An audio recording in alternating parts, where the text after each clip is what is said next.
What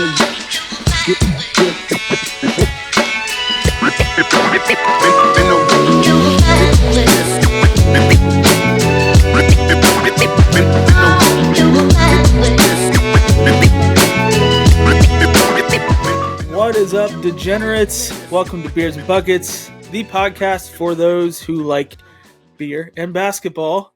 The only show that talks both of those things at the same time. We are part of Variety Sports Network. Check them out on Twitter at variety_sports_. And totally missed it, but we are somehow sponsored by Home Field Apparel. Variety Sports is. So if you head over to Home Field Apparel and use the promo code Variety Sports, you get 15% off your first purchase. So go check that out. I'm rocking a Home Field Apparel sweatshirt right now as we speak. Super dope. You should go check that out. Most comfortable clothes like ever, and they have the best like vintage stuff, which is a little teaser for a new series we're going to do on TikTok called "Is Your College Throwback Logo or Uniforms Good or Actually Good, or is it nostalgic?" So be on the lookout for that. Dowell, what is up, man? How you doing? Chilling. Went up to Lexington this past weekend, going to see the U.S. men's national team play Ghana tomorrow because they play in Nashville. Yeah, we're just hanging out, excited for the guests tonight. It's another day closer to basketball, so can't complain about that.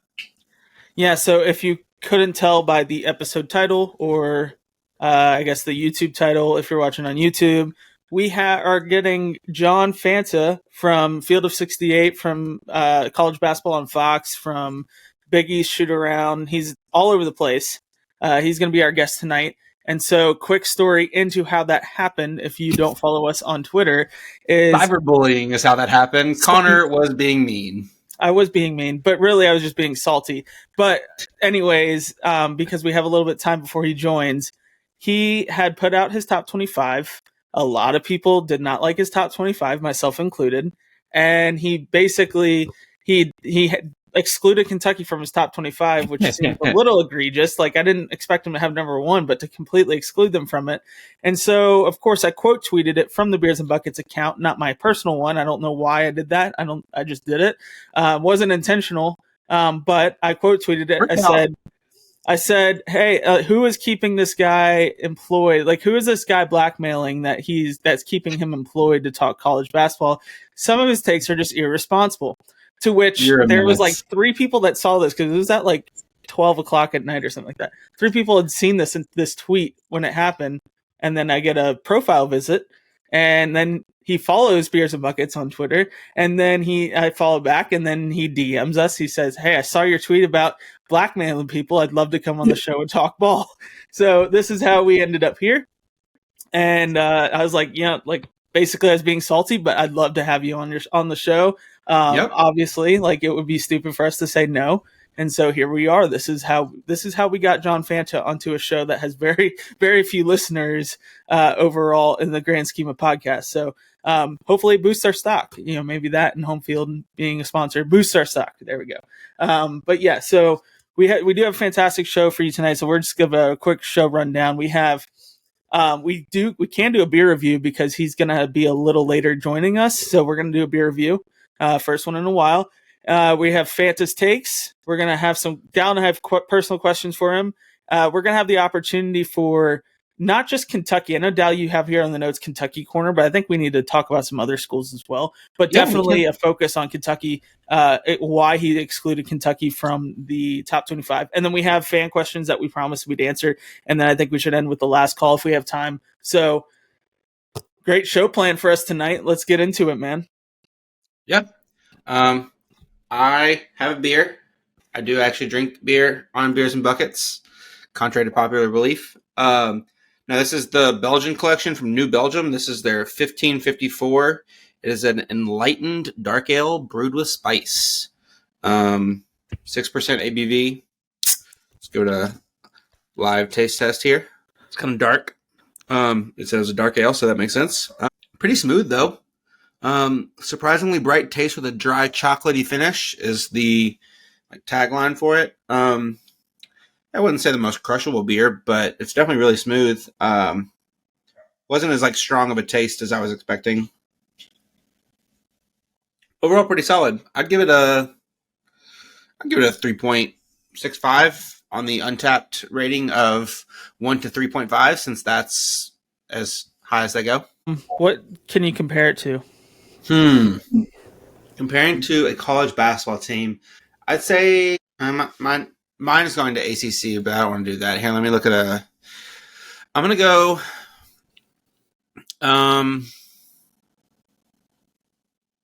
Actually, I'll do it. I'll go Miami. Solid. I feel like they're getting kind of underrated this year. I feel like they just kind of go underrated every year. Jim Larinaga always has them ready to go. They're always smooth. They have a bunch of guards. This is a very smooth beer. So I'll go with Miami. All right, cool. I am drinking Tripping Animals Brewing, which is out of Miami, Florida. Coincidentally, Pumpkin Delic.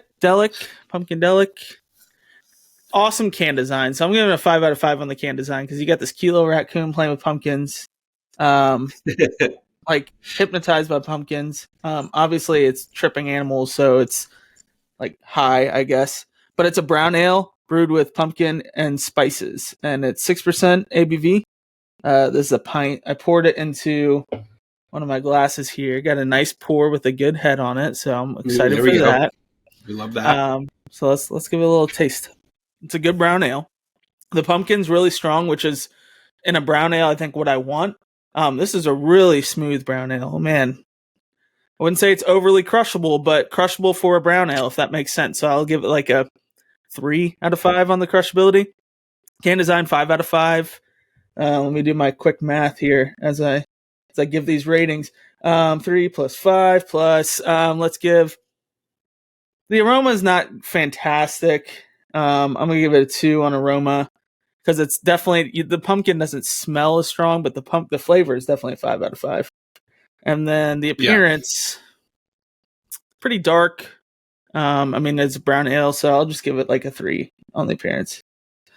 All right, and then it comes out to 3.6. So Untapped is on to something, rating every beer 3.5 out of 5. But I mean, Untapped has it as 3.58. So I'd say I'm pretty much, it's batting average there. But it's still a good beer, and I recommend it if you like brown ales. If you don't like brown ales, I wouldn't get it. But even if you're not the biggest fan of brown ales, like I'm not the biggest fan of IPAs, but there's some IPAs I will drink. This might be your brown ale if you're not a big brown ale person. So, yeah, that could be it. Comparing it to something in college basketball or basketball in general, let's go with. I feel like we do this all the time, but Syracuse, Jim Boeheim's zone defense, baby. If it's not for you, you're not going to like it. But if you like seeing zone in college basketball, it works. Plus, it's like pumpkins, orange. You got to go with it. So we won't see this zone defense anymore, hopefully, from like that Boeheim run. So enjoy it while you had it kind of deal. Same thing, man. I will not be enjoying Syracuse zone while we had it, but, to each his own. I'll enjoy a pumpkin beer, though. Yeah, pumpkin beers. Do we think Syracuse is going to play zone? Apparently they're not, but I feel like that their roster is still very clearly built for zone. What do we think? I don't know. I feel like the roster is not with the type of guards that they have. I think they're going to want to beat people on the perimeter, so I don't think they're going to want to have those guards switching up at the top if they play their normal 2-3. I don't know. This is not the time to discuss that, though. You know what time it is? It's time to get John Fanta on this podcast. So we're going to take a break, watch this video, and then come back, and hopefully we have John Fanta on. So Beers and Buckets is also sponsored by SeatGeek. Get $20 off your first purchase on SeatGeek with promo code VSN. That's $20 off your first purchase on SeatGeek with promo code VSN. Let's go check that out. We are also sponsored by Row One. Get 15% off any art gallery item at Row One brand with promo code VSP15. That's VSP15 for 15% off any art gallery item. So go check those two out. And now let's get back to the show. All right, we're here with John Fanta of Field of 68, college basketball on Fox, and the Big East shoot around. So, John, how you doing tonight, man? Guys, I'm doing well. It's great to be on the Beers and Buckets podcast. We're 3 weeks away from college basketball season, and I was happy to interact with you guys on social media this past week. I know we got a lot to talk about, all in good fun. I love Big Blue Nation, and I'm excited for this. Thanks for having me. Yes, thanks for using your platform to promote smaller shows like us. We really appreciate that, especially you had no reason to do that when we talk crap to you, but we do appreciate you doing that. It is you. Yeah, it was just me. But all right, so we want to open the floor for you to have some takes. So Dowell, why don't you lead us on this one?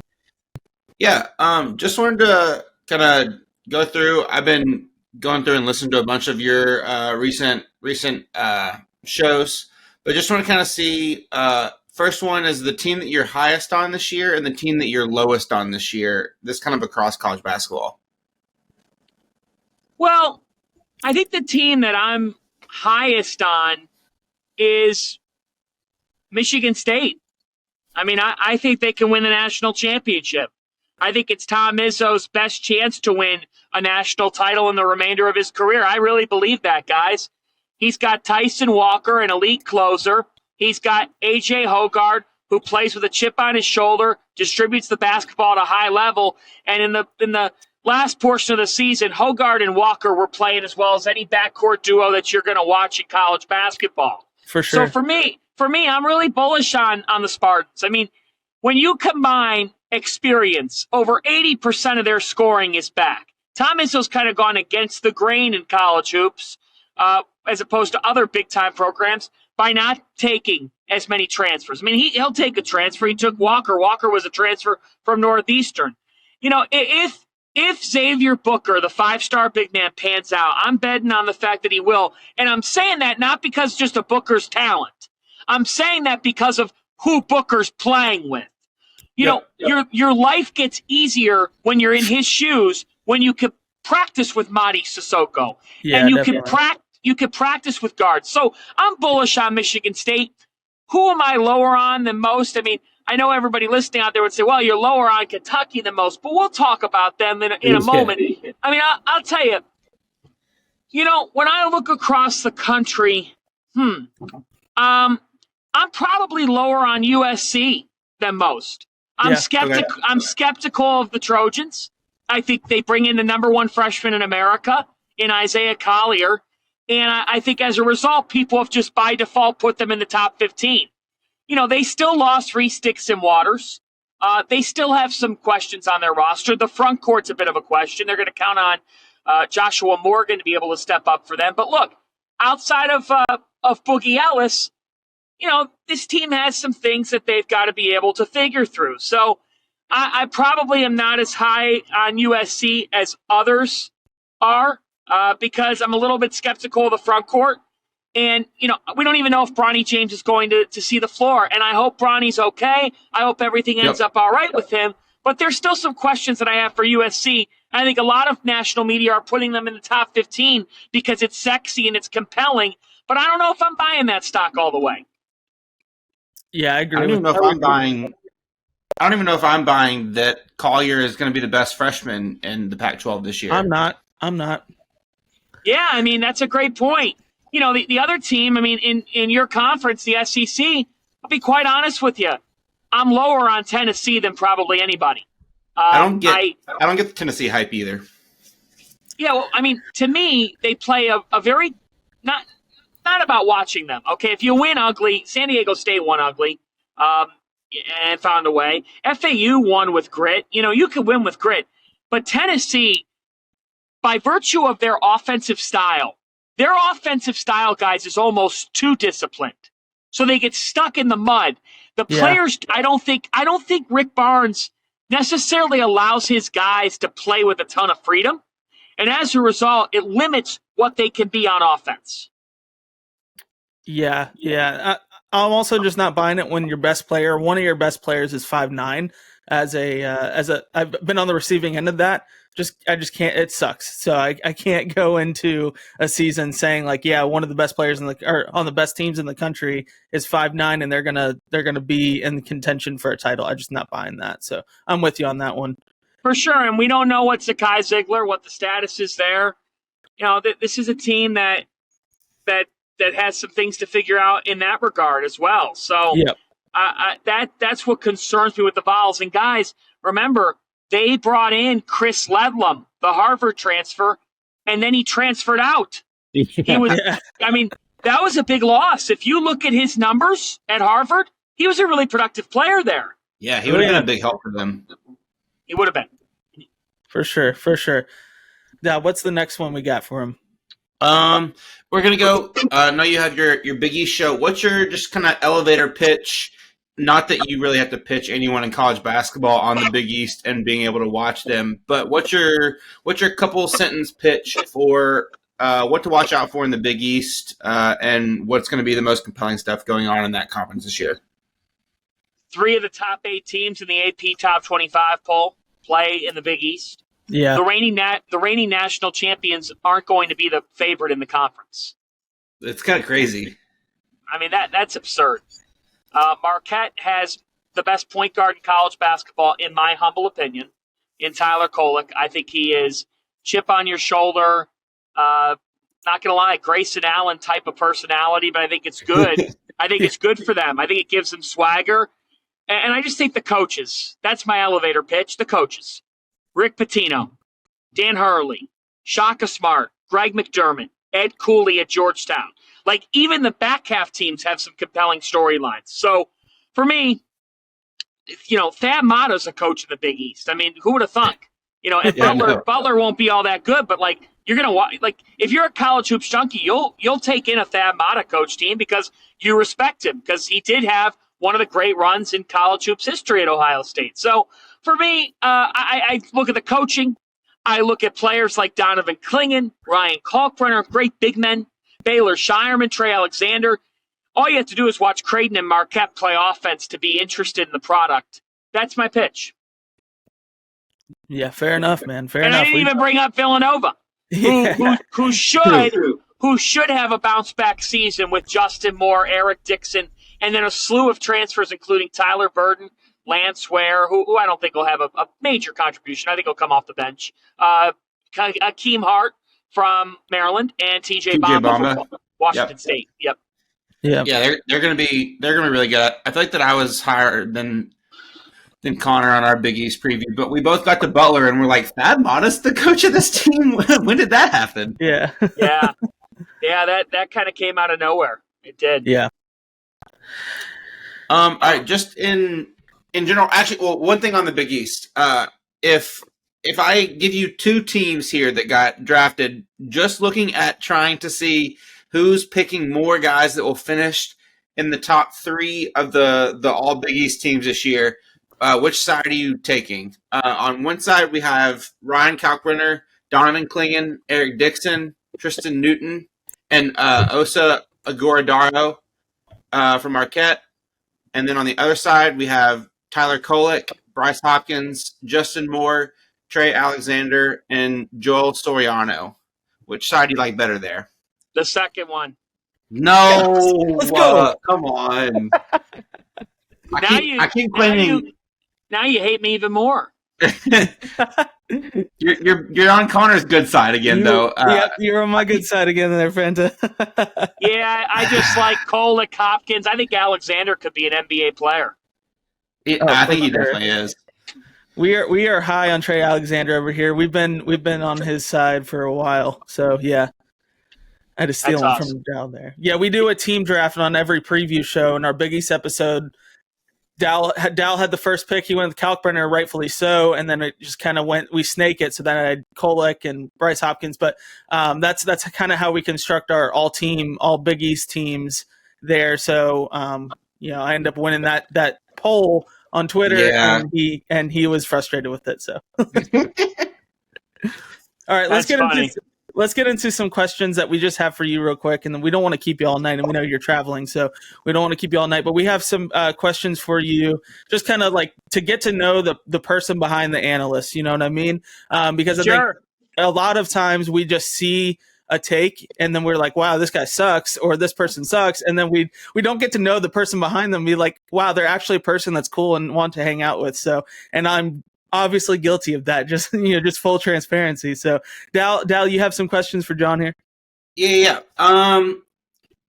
What's your, in terms of like, if you were putting together a roster, so you start a team in the Big East and you're putting together a team. What kind of play style is your team going to have, and what kind of roster construction are you going to try and have to make up that team? Well, we got to find multi-dimensional 6'5" to 6'7" / 6'8" type of players. I want combo guards. I want wings. I want versatility. I want to be able to switch defensively. I want to be able to rebound the basketball at a high level, and I want to be able to shoot the basketball from the perimeter. But I understand college basketball, guys. Let's face it. You could talk about being a great shooting team, but how many I said the word great shooting teams are there in college basketball? You know what I mean? Like, I could sit here all day and say, I want to be elite as a shooting team. Well, we all do. I mean, all of us do. But I need to find a combination that's switchable defensively. All right. I don't need to run full court press, but I want to be able to do some trapping, to be able to man up. And then on the offensive end of the floor, I don't want to just be call a play and that's what we're running. I want to be principle based. I would love a mobile big. I want to be able to have a mobile big who could screen and roll, could screen and slip. But more than anything, it's the aggressor. So for me, I want to move the basketball, and I want us to be an unselfish team that relies on versatility and creating mismatches. I like the height supremacy take. I'm a known height supremacist on this show. If I was recruiting a team, I'm going no one under 6'5", unless they are like the elite of the elite. So that's pretty solid construction there. Yeah. Thank you, guys. Well, I appreciate that. And you know what? You got to have elite guard play. You got to have experienced guard play. Yeah. And you know what? You don't need, like, the thing is, we talk about these 7-footers, but are they amounting to national championships? And the answer to that question is no. I mean, not to the same degree that people would like them to. Now, maybe this year will be different, and maybe Zach Edey will break through, or maybe we'll see size win. But look, as far as I'm concerned, your center doesn't have to be taller than 6'9". If he's got an unlimited motor and is looking at Adama Sanogo this past year, it can be done. It can be done. But you have got to be able to have at least one lethal catch and shoot weapon that keeps the defense honest. Yep. Absolutely. We have a running joke here now after we did our Big 12 episode that if you look back, the last 2 National Player of the Years, their respective teams have lost in the first round in the year that they've won National Player of the Year.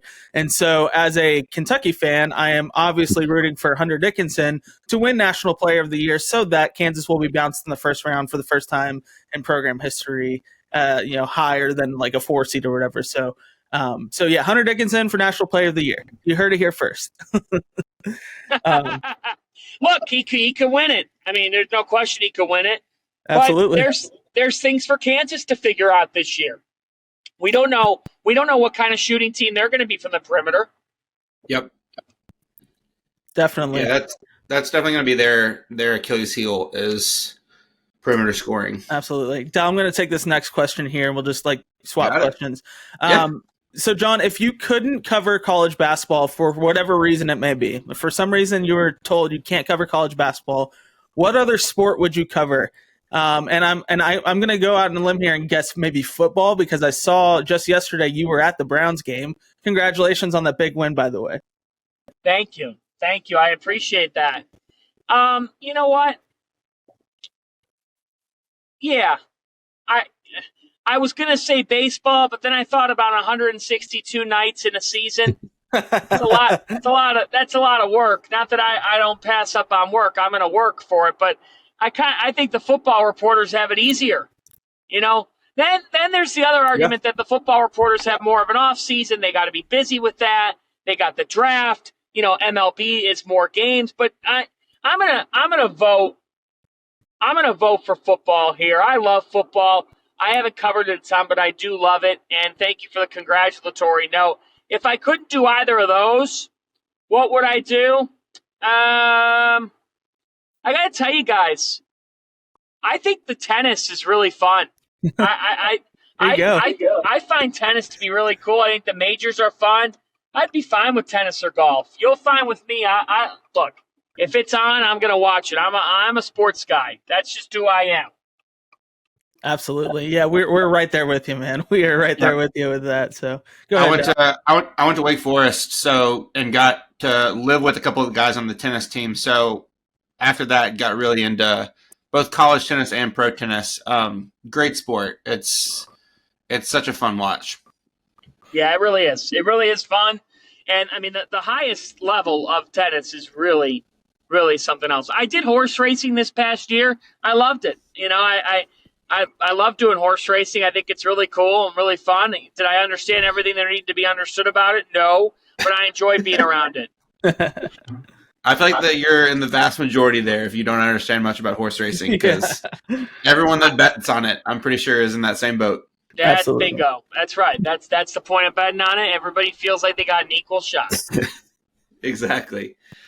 On the kind of topic of being in the media, what's like it can either be a take or a narrative or just like something about being a part of the kind of national media. What's the thing that annoys you the most about it and that you wish you could either change from like I said, like maybe it's like some kind of misinformation out there, or what, just like something you could change about being in the national media? Well, great question. It's actually that's really an awesome question, Mike. Appreciate it. I'll tell you what. I think that there's this narrative that the NCAA tournament is going to have to expand. It doesn't have to do anything. Okay, it's the best postseason in sports. I don't want to hear about why you have to expand to please the rich so they get richer. Oh, they could break off. You know what? Anybody that's trying to break off, that's ridiculous. Okay, and I don't even entertain that thought. It should never be changed. It ought to never be changed. That's one thing. And then the other thing is, I'll be honest with you guys. I'm not a fan of when people say that, look, I'll be the first to say it's better for the sport when Kentucky, Duke, Kansas, Michigan State, Carolina, when they're all relevant, okay? It's better for the sport. Having said this, if one of those programs or two of those programs are not performing well, it shouldn't change the way that we evaluate them because of their name brand. Last year, I was on the record with about 4 weeks left in the season that North Carolina did not belong in the NCAA tournament, and they did not belong in the NCAA tournament, They did not. and they didn't make it. Now, I could have been wrong. They were obviously the first four out. So, you know what? I could have been very wrong on that, and I would have been, honestly, that would have been the committee awarding a name brand because of their name brand. So sometimes I think there's certain really, really strong programs that don't get covered because their name's not Duke, Kentucky, or Carolina. And it's not to say that Kentucky, Duke, and Carolina don't move the needle and shouldn't be covered. But sometimes we get lazy and we forget some of the storylines so that then when stuff does happen in March, a lot of people are shocked. But it's like, no, if you've been following this team throughout the season, you wouldn't be as shocked as you are. Yeah. I feel like FAU was like a big version of that last year where they made that run, and I remember even people that follow sports pretty closely were like, "Where did this FAU team come from?" I'm like, that shouldn't happen if you follow college basketball throughout the first 2 months of the season. No, I'm just that to me that's wrong. And then, I think the thing that would bother me is when people play favorites. I'm not a fan of that. I mean, I'm part of the national media, and I will say I believe that some coaches and players are liked more than others. Now, are there some coaches who are more giving of their time? Absolutely. I'm not going to sit here and lie about that. And are those coaches easier to cover? Yes. But we should not have agendas. Let me tell you something right now. I do not sit down at my laptop and think, what? And I know people are going to roll their eyes at this, but I'm telling you right now, I do not sit at my laptop and say, what's going to make people angry? That is not why I'm in this business. I'm in this business to tell you my thoughts and to tell you my takeaways based on watching basketball. I mean, yeah, that's exactly right. And I mean, I think naturally there's always going to be some sort of bias, whether you want to admit it or not. Like, it's just natural things that people do, and that's why there is data that supports, statistics obviously support what team is better, what team is worse, but then you have to factor in human emotion into it as well. That's why, like on Ken Palm, the human poll that they do, it's kind of a way to bypass the bias that there is with people in voting, right? So overall, like, I could sit here and admit that Duke is going to win the ACC, Kansas is going to win the Big 12, Kentucky probably won't win the SEC this year, in my opinion. That's okay. I could sit here and admit that as a Kentucky fan. Some people can't handle that, and so when national media will admit to those things, they just think it's a bias against Kentucky or whatever.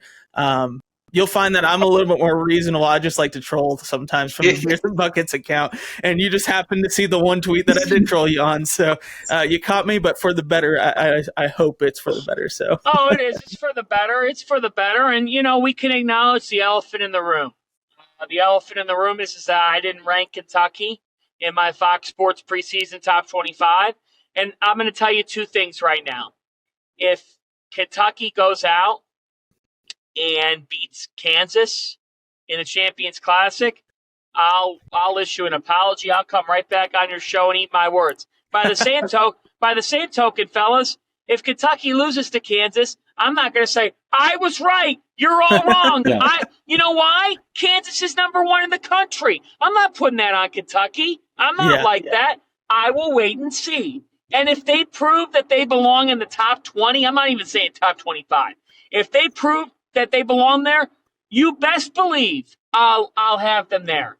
And I don't wish any ill will upon Big Blue Nation and hope that Kentucky wins as many games as they want them to win, which is every one of them. But, where do you have Kentucky right now? Obviously, top 25 is, especially whenever you're just like releasing it on Twitter like that, like you obviously don't get a like others receiving votes kind of deal. So they literally could have been 26th, and if they're not in the top 25, they don't show up. Where do you have them ranked right now? They're a top 30 to 35 team for me. They're just outside of the top 25. They're not a top 25 team right now. And that's solely because I am not going to sit here and put a team in my top 20 because they have the number 1 recruiting class in the country. I'm just not going to, not when you pair that with when I see what the transfer portal brought. It's not like that was otherworldly. Okay. Getting Antonio Reeves to stay, huge. I mean, God, that you can't overstate that. Yeah. And bringing in Trey Mitchell, quality addition. No question about it. But I have to say, I am concerned about Aaron Bradshaw's injury, and I hope that everything pans out okay. But all I remember hearing from John Calipari over the summer was he thought Bradshaw could be the best shooter of the freshmen, which struck me. I mean, it did. I mean, that statement struck me. And so for me, I am, it's BS that people say that Dillingham and Wagner can't play together. That's a stale take. I believe they can play together. And maybe by January, Kentucky will be a top 25 team. But when they take the floor on November 6th, I don't think they are one of the best 25 teams in America. And if I'm wrong, I will gladly eat my words and tell you I was wrong. I'm not one of these people who doesn't admit to stuff and believes I'm holier than thou. I know I'm not. But right now, the team has more questions than answers. And if you disagree with that, I don't know what to tell you because you can't. The only reason why you would be saying that the team has more answers than questions is you would be saying that these freshmen are going to be outstanding. And shame on me for not counting on them. But I've been told too many times and taught too many times watching the sport that it is very hard for freshmen, no matter how great they are, in November to just be coasting at the college level. That's fair. I think one of the biggest reasons why people, at least from my timeline, could see was that you had St. John's high and you have Kentucky not in the top 25. And then you had cited your sources. Well, they brought in a bunch of talent. They have a Hall of Fame coach and things along that nature. And so a lot of people just took that and ran with it. Absolutely. But bringing in a ton of talent as freshmen and bringing in a ton of transfer portal talent are very different things, as we've seen across the board, and especially when, I mean, the last few recruiting classes have just been down overall, with highlighted by one or two really good players, Paulo Banchero, Cade Cunningham, Jaden Ivey, those kind of things. But across the board, the freshman classes have been kind of like, they haven't been the Anthony Davises of the world, or go back further, John Wall and Boogie and things like that. So I think Kentucky fans have that hope, when really it hasn't proven to be that way in a while. Let me ask you a question. Who would you rather have coaching your team this season, Rick Pitino or John Calipari? I don't know, man. John Calipari, I don't even know if it. I think he's probably a better coach, but I also just don't want to cheer for the person that Rick Pitino is in the slightest. But I mean, we saw in years, even when their talent was pretty comparable, that John Calipari outcoached Rick Pitino in their regular season and postseason matchups. So I'm taking John Calipari, but I know I'm higher on Cal than most. Yeah, you are. I'm probably going to take neither. If I had to choose one to be in X's and O's, I think the game has passed by both of them a little bit. I think Cal recruits better, and so for that reason, I'll side with Cal in that scenario. But X's and O's, I think the game has passed by both of them. I might even take Richard Pitino. I'll say this: if you walked inside St. John's practice facility and you saw where that program's located, and then you looked at the talent that Pitino got to St. John's, this campus is not in the middle of Manhattan. It's in Jamaica, Queens. Yep. There's a reason why St. John's basketball has not done anything in over 2 decades. He hasn't coached a game yet, but he has totally transformed that program in 6 months' time. Absolutely, yeah. My dad was a huge Pitino fan. I'm still a Pitino fan. It's just like Dal said, it's hard to root for the person sometimes with the allegations and things that have been surrounding him. But as far as coaching goes, I still think he's there. Again, I think the game has passed by him a little bit. But either way, let's move on a little bit. This is Beers and Buckets. We got to ask the question: if you partake in consuming alcoholic beverages, what's your favorite, or do you have a favorite beer or anything along those lines? Well, for me,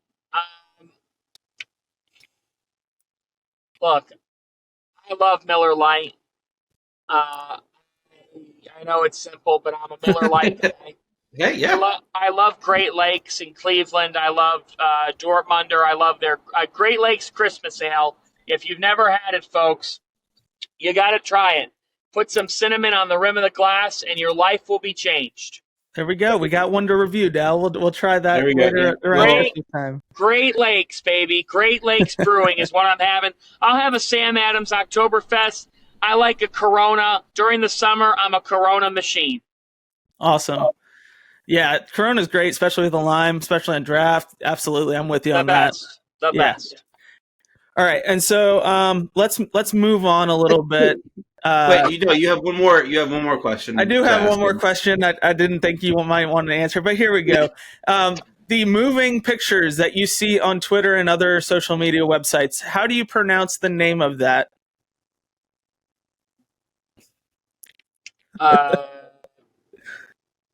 GIFs. Oh, okay.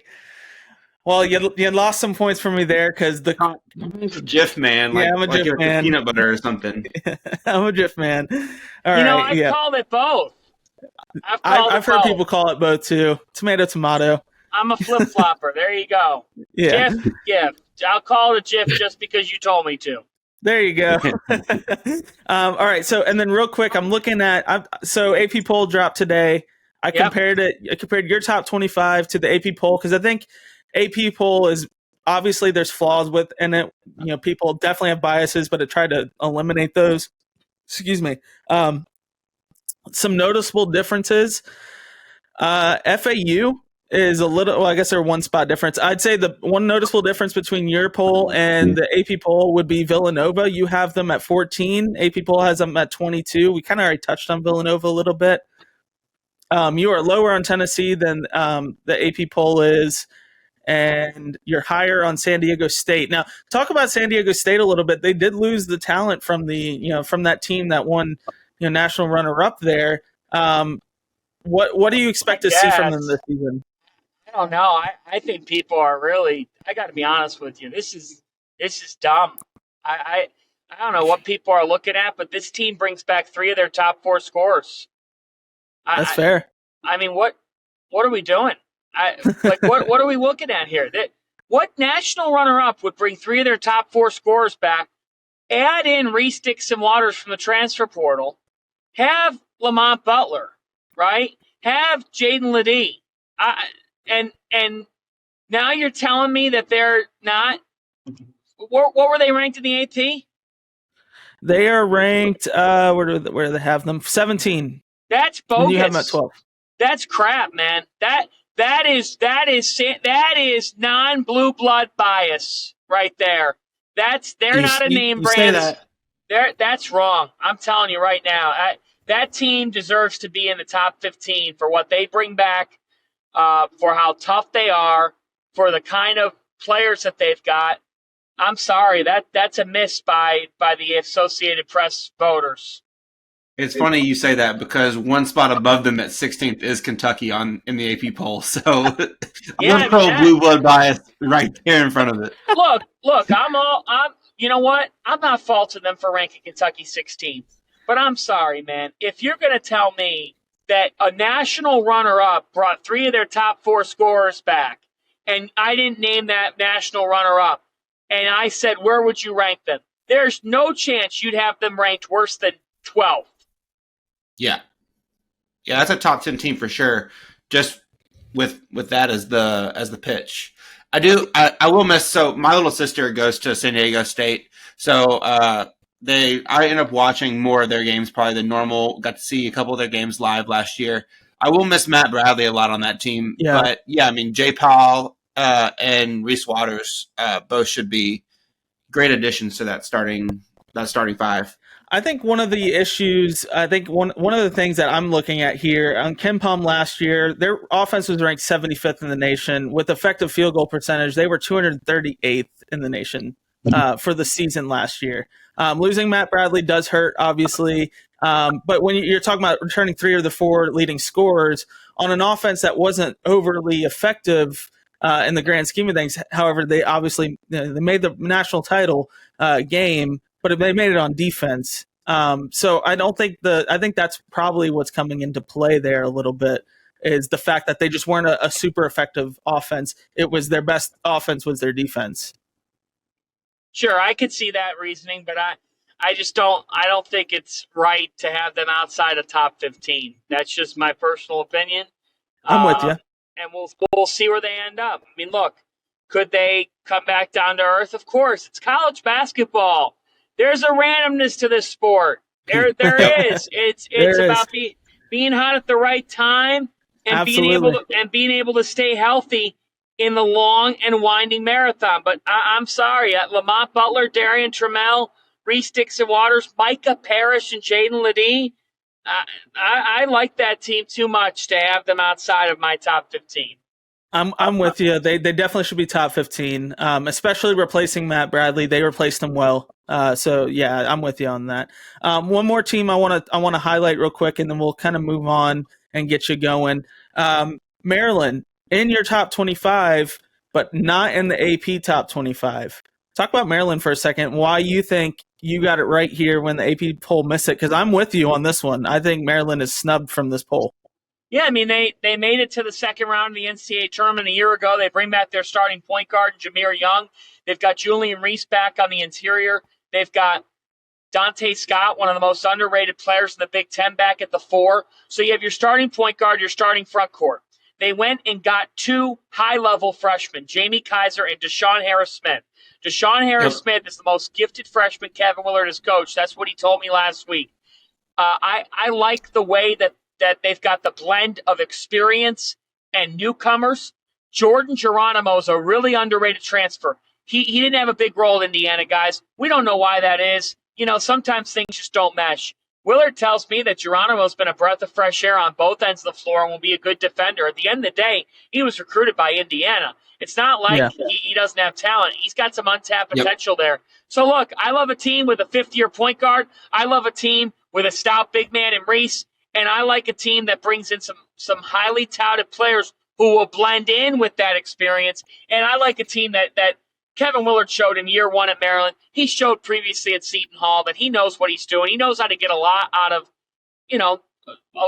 a little. But this team doesn't have a little. This team has substantial talent. That was a miss by the Associated Press to not have Maryland in the top 25. Absolutely agree with that. All right, Dal, do you have any other questions before we move on to fan questions? No, we can hit the fan question side up. All right. So we have at Trevor Everett ask, what are you most looking forward to from this upcoming season? Is there a particular game that you are attending or event, etc.? So what are you looking forward to? We know that you're obviously traveling right now and hitting all these previews. So what are you most looking forward to this upcoming season? Georgetown and Providence. Ed Cooley's return to Rhode Island. It's going to be wild. Baby. It's going to be nuts. The Providence faithful will be all over him. It will be quite a scene. And then I'm looking forward to March 2nd, Michigan State at Purdue, inside Mackey Arena. Zach Edey's last week of the regular season. He gets to face Tom Izzo and the Spartans at Mackey and West Lafayette in a Saturday night game. I am pumped for that game. I'm pumped for both those games. I cannot wait. And I'm excited for Duke to visit Arkansas in the SEC ACC Challenge. Yeah, those are all three going to be fantastic games and must-watch TV for sure. Here, actually, can you talk me off the ledge a little bit here? Apparently, in a secret / not so secret scrimmage, Wake Forest gave up let one of Georgetown's new players score 46 points on them, and they lost. Is Georgetown going to be good this year? What are your thoughts? I think Georgetown's probably a bubble team. I don't know if they're going to make the NCAA tournament. I don't think they'll make it this year just because I don't know about their front court. I mean, look, with Wake Forest, they lost Tyree Appleby. They've got some intriguing talent, but I don't know who their alpha is. The fact is, look, if Jaden Epps performs like an all Big East guard and breaks out for Ed Cooley, then Cooley's going to have a chance because Ed Cooley's shown it with Bryce Cott, Kyron Cartwright, Chris Dunn. He knows how to get it done with high-level guards. If Epps pans out, then maybe Georgetown will have a puncher's chance to make the tournament. I just don't trust their front court for the marathon. Yeah, that's kind of where I am with Wake too. They should have really good guard play, but what's going to really kind of make or break their season is the front court as well there. Definitely. So. I do have a quick question, and not one that we had written down, but we're talking about the Big East a little bit, and you're talking about Ed Cooley and Georgetown. We had talked about in our Big East episode, Ed Cooley versus Kim English, and with their new team, respective new teams, which one will meet or exceed their expectations there this season first? Yeah, I mean, look, I like Providence more than I like Georgetown heading into this year. I think Bryce Hopkins could be a Big East Player of the Year, could be an All-American. Devin Carter's one of the better two-way guards in college basketball. The key for Providence is their big man, Josh Oduro. He comes to Providence from George Mason. He follows his coach, Kim English. And I think the other key for the Friars is point guard play. Can Jaden Pierre step up and be that guy? If it's not him, how do they piece that together? I like Corey Floyd quite a bit. I'll tell you what, Garway Dowell could be the best freshman in the Big East. Keep an eye on Garway Dowell of the Providence Friars. That kind of answers one of our other questions from our fan questions. Just from Screen the Screener podcast, ask best Big East freshman. And so, I mean, do you think he's the best Big East freshman, or is there another contender there? Stephon Castle of Connecticut is my top Big East freshman. There you go. All right, Dal, you want to take the next one? Yeah, Castle's definitely going to he'll have a nice role there on UConn to really have an impact. On the UConn side, Matt Grossenbach asked if you're picking, and I think I know your answer from listening to a couple of your spots the last couple hours. But if you're picking the Big East winner, are you picking UConn or the field? The field. The field. Yeah. I mean, that's because UConn lost to Dama Sanogo, Andre Jackson, and Jordan Hawkins. And you could come back and say, look what we have now, and I don't disagree with you. But Marquette, Creighton, I mean, Villanova, those three teams are all capable of winning the Big East. I'm not going to pick one on three. If UConn wins the Big East, that's extremely impressive considering what they lost and considering the fact that they lost multiple NBA draft picks. Now, they have that again, but not as much experience. This UConn team is not as experienced. Now, Cam Spencer from Rutgers was a great ad, and Stefan Castle could be a spectacular player. The Donovan Clingan foot injury, look, I hope it doesn't linger. I don't think it will. But is it a natural concern when a big guy has a foot injury? Yes, it is. So for UConn, I like them a lot. I think they're a very good team, but I'm not taking them against the field in the Big East. That's how good the Big East is. Agreed. Absolutely For sure. agree. All right, and then our last question. Our last one is not as serious. Yeah, not serious at all. It stems off of a question from @MattSack R2NG. He asked you your favorite Fanta flavor. We went as far as to say, can you power rank the Fanta flavors going with orange, strawberry, cherry, grape, and pineapple? Strawberry 1, orange 2, pineapple 3, and I'm missing grape. And what? Cherry. Oh, wait. Cherry 1, orange 2, strawberry 3, pineapple 4, grape 5. There you go. From forgotten to first, cherry sweeps it. Wow. I don't Incredible. like grape. And I don't like last grape. absolutely last question. How sick of the Fanta song have you been your entire life? You know what? I'm not sick of it. I haven't heard it in a while, but I know that Big Blue Nation does not want a Fanta. But Big Blue Nation, forgive me. I'm going to be honest with you. And you know what? I hope that you have a great season. My DMs are always open. My mentions are always open. And I'm here to have dialogue. I'm not going to shut you down. I'm not going to shut you out. You guys have seen it here. I came on your podcast. I'd be happy to come on again. Kentucky, if Kentucky's backcourt can coexist, and if Bradshaw ends up okay, then yes, I could see a window. I love Justin Edwards. I love his potential. I could see the Wildcats being a team that's in the second weekend of the NCAA tournament. But it's put up time now. I mean, let's call it what it is. It's time for Kentucky to show us all that they're even better than 16. Why stop there? Show me that you've got that it factor, Kentucky, and I'll admit I'm wrong. Absolutely. Well, we appreciate you taking the time to talk to us tonight. Actually, I have one more question. So we've actually been kind of following the college, the almanacs thing of having, transfer player, breakout player. Who is your breakout player of the year across all of college basketball? And you can define that however you want. Bruce Thornton, Ohio State University. I like him to break out. I think he's poised for a big year.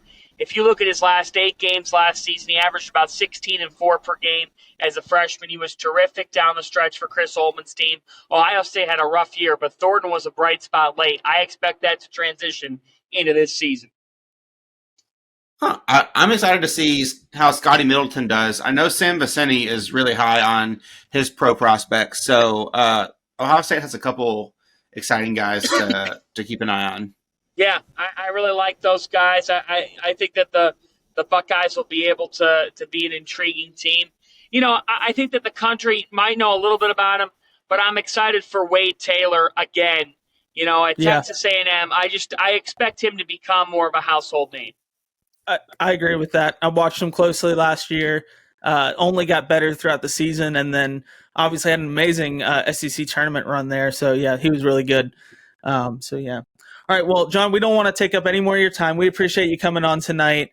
And as you're driving, please drive safely, obviously. And we look forward to talking to you more, talking more hoops later on. And we, again, appreciate you coming on the show and giving a small, your big flat platform using for our small podcast. So we appreciate that. Thank you guys for having me anytime. Here's to an outstanding college basketball season. And Big Blue Nation, stay classy and never change. Sounds great. Thank you, man. Thank you. Appreciate it, John. Thanks. All right, so that was our interview with John Fanta, Field of 68, and college basketball on Fox. That was better than I expected it to be. I didn't go too hard on him as far as like wanting to make him disconnect on the call, but he definitely had some more reasonable opinions and takes than I thought he would. Explained in person, and that's why we don't just judge everybody based off their Twitter, right? But what did you think of the interview, Dowell? Yeah, no. Like I mentioned it on the call. I had been listening to a couple of his spots on Field of 68. I actually listened to a Barstool podcast. I know, but he was on Mark Titus's show recently, so that was one of his most recent spots. So I actually listened to some of that, which, if you know anything about me, you know that is very antithetical to who I am. But no, I thought it was good. I mean, like you said, as long as you have good like rationale, I'm fine with most takes. And I think he's definitely essentially just kind of playing the wait and see game. Not that he doesn't think that Kentucky couldn't reach like a top 15 kind of ranking, but he just wants to kind of see it to believe it sort of thing, which is very fair.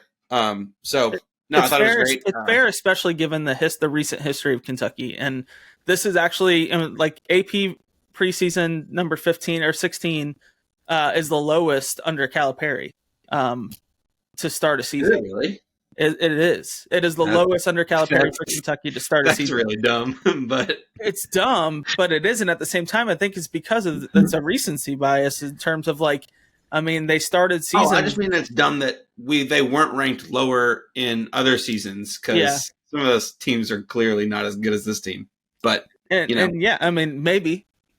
Unfortunately, I'd hate to say it, but maybe like I think 16 is like right there. I would have actually had them probably around 18. I think you're just relying on so many freshmen to contribute instantly, and not necessarily the case. I mean, obviously they look good in Global Jam, but they're playing against superior, definitely better competition come November than they are, we're in July. So, and again, like he said, this is talking about night one starting. They might not have Aaron Bradshaw or Ugonna Onyenso. We're not sure what they have. So, I think it's a fair rating for him to say outside of the top 25. I just like giving people crap on Twitter, and that's what happened. And it worked out for the better for us. You did. Yeah. You got to cyberbully people more. I should probably, but I also just not that person. One time I do, I felt really bad. He's like, wow, he saw this. Anyway, speaking of social media, you should follow us on Instagram and TikTok at Beers and Buckets Pod. I tried to convince Morgan, who is my wife. If you don't know my wife's name, her name is Morgan. Tried to convince her to do a Morgan Tries It or a Moe's Hops review or something along those lines. Couldn't get her to do it tonight, but I promise you, sometime this week, she's going to try this Tripping Animals Brewing Pumpkindelic, and it's going to be great. It's going to be a TikTok series. Again, we're going to be more active on the socials here soon beyond just X or Twitter, whatever you want to call it. So also had another idea, Dal, that we'll probably end up doing is breaking our segments up on our episode. Like we'll post a full episode on YouTube, but you could also just catch each segment as a separate video on YouTube as well. So make sure you check those out. And then, if you're watching this on YouTube, like, rate, and share this episode. Please like this video because it helps with the algorithm. And sharing it obviously helps too. And so check out the other sports on Variety Sport, or other shows on Variety Sports Network. They have some fantastic shows. I was listening to Hoop Southbound today. The Ole Miss episode preview was great. Those guys are super knowledgeable in the SEC hoops if you're interested in a deep dive of those. And they're also going coast to coast with other they have hoops coast to coast is what it's called. But there's other shows that go into the NFL, into certain teams On in the NFL. They have baseball shows and everything you can think of. These are fans, it's shows by the fans for the fans kind of deal, similar to us. So check those out. They have great shows on there. Dowd, do you have anything you want to shout out before we head out of here? No, I don't think so. No, I don't have anything I think really pressing. Shout out John Fanta for coming on. It was a blast. And yeah, shout out U.S. men's national team for playing a game in Nashville so that I get to see them in person. There you go. Yeah, enjoy the game tomorrow night, man. I appreciate you you doing this tonight so that you can enjoy the game tomorrow night. Of course. But I also don't have to skip basketball tomorrow night now that we recorded tonight. So let's go. Go. Shout out to John Fanta for joining the show and being the bigger person for not just dismissing us because we didn't like his take. So, or he didn't like our take, I should say. We appreciate that. And this has been the bottom line because Connor said so. You guys have a fantastic week. We'll talk to you on Friday. Hopefully we have a new episode. I think we'll be previewing the Pac-12 ? Final Pac-12 episode. Yeah, let's do the Pac-12. Even though I do have a take about that, we'll get to it. Pac-12 episode. You guys have a fantastic week. We'll talk to you later. Peace.